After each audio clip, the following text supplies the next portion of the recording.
excessive thought activity often creates scenarios of things going wrong that are not happening now, may never happen, often probably will never happen.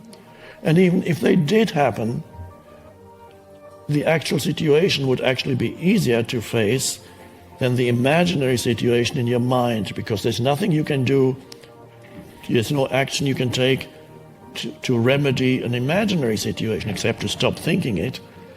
But if an actual situation arises, you face it and you give it your attention, and then you take the action that you need to take. But an imaginary situation, you're totally at the mercy of it, so it only exists in your mind.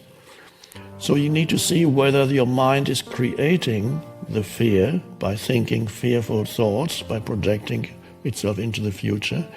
And if that is the case, then you can see, oh, so I'm creating those because my body cannot tell the difference between an actual event that's happening outside and what my mind is producing.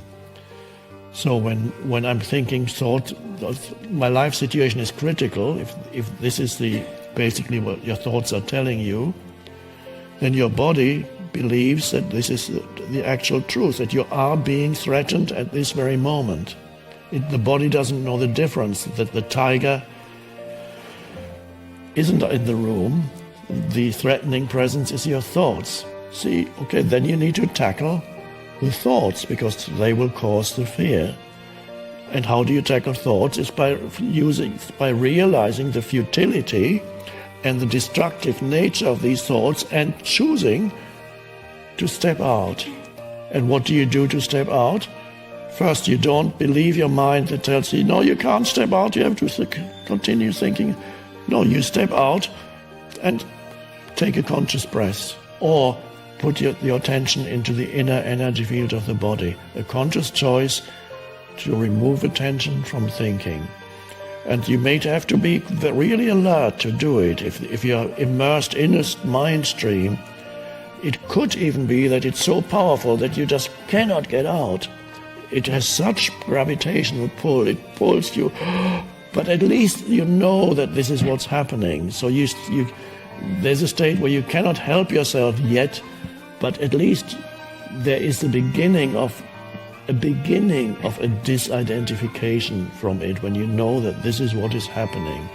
So there's a part of you that knows this is not totally real. This is the fear is being produced by my mind. Or in those early stages, you may not yet be able to step out of it. It may be so strong that you're still totally in the grip of it, but at least you know that you're in the grip of it. The worst thing is to be in the grip of it and not even knowing it, because you're so identified with it. It is absolutely real to you.